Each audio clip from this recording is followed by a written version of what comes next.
let me give you an example. I hope you didn't write it in Arabic. That's why it's cancelled.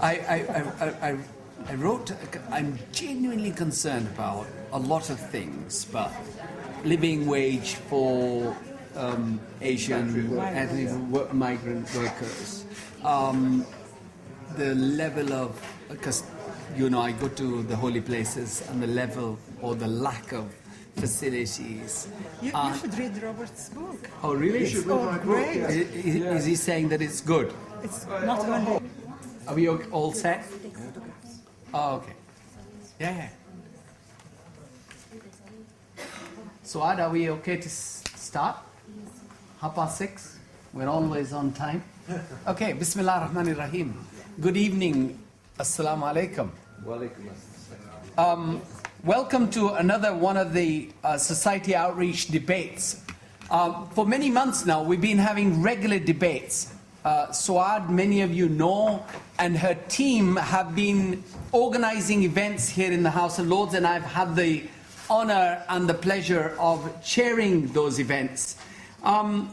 Society Outreach has previously organized debates on Gaza and the effects of war on women and children, role of media in the Middle East conflict, President Obama's speech, Arab leaders and the role of Arab leaders, Iran, and today we're having a debate on Saudi Arabia. The Kingdom of Saudi Arabia prepared to defend human rights, civil liberties, and fight terrorism. And I think our future debates, Society Outreach's future debates, are going to be on Libya and women.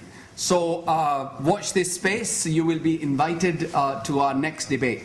But tonight, even though we may have our strong opinions about Saudi Arabia and human rights and women and lots of other issues, I, as chairman, cannot express them, I'm afraid.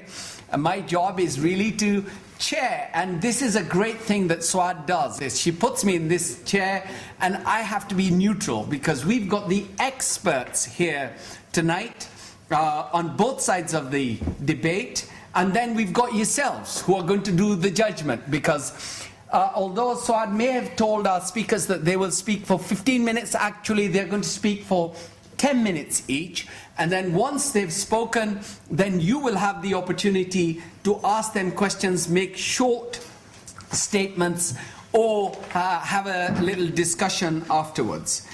So we've changed the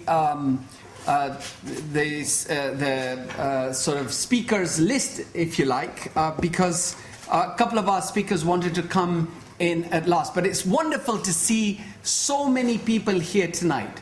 But before we start all this, can I ask you with round of applause, say thank you to Suad, sorry, for I'm going to tell you a little joke about this, because when Robert Lacey came here, and he came and sort of reached out to me to shake hands with me, and he said, "You must be Suad." And he's expert on Arabs, so if he can say that I look like Suad, then obviously I'm going to ask him lots of questions afterwards. But anyway, big round of applause for Suad Al-Faturi for the wonderful organization that she does each time, and she invites everyone here, and she does all the work, and I take the credit by chairing this meeting. Thank you, Suad. So our first speaker tonight on this very important topic is Robert Lacey. Robert, I've not had the pleasure of reading his book, but he is a journalist, he's a historian, he lives in Saudi Arabia, he's an author of many bestsellers, and his recent book is Inside the Kingdom. And I know that some of our panelists here have shared platform with him, so they must know each other's arguments. But it'll be great to hear him. First, Robert Lacey. Big round of applause for him. Thank you, Nazir. You don't know your own beauty. You really don't. I must apologize right at the beginning, because I thought I was going to speak second after May here, with whom, as Nazir said, I have crossed swords, or at least politely crossed pens in the past.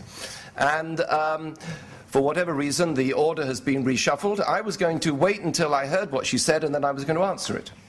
So I've been deprived of the subject matter of my speech, but we're all going to get it at the end, and it does give me the opportunity to start at the beginning.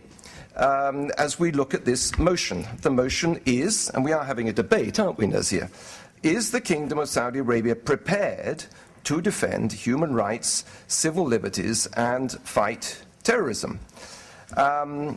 It's not, is the Kingdom doing this job well? I mean, I think on the whole it is doing it well, but it's not doing it perfectly. The question is the Kingdom of Saudi Arabia prepared to defend human rights? And I have to say, as someone who's lived there for 3 years, I find this motion very offensive. The idea that we're talking about a kingdom that's not prepared to defend human rights. I mean, they may not do it perfectly. We may have many criticisms to make of them. But as I say, that's my opening point. I also think it's rather, in that sense, I know we're going to have a very fruitful debate by the time we've finished, but there are so many other things we could debate about Saudi Arabia. I mean, what in a way has it got to do with us? I mean, would we debate about America? Is America defending human rights?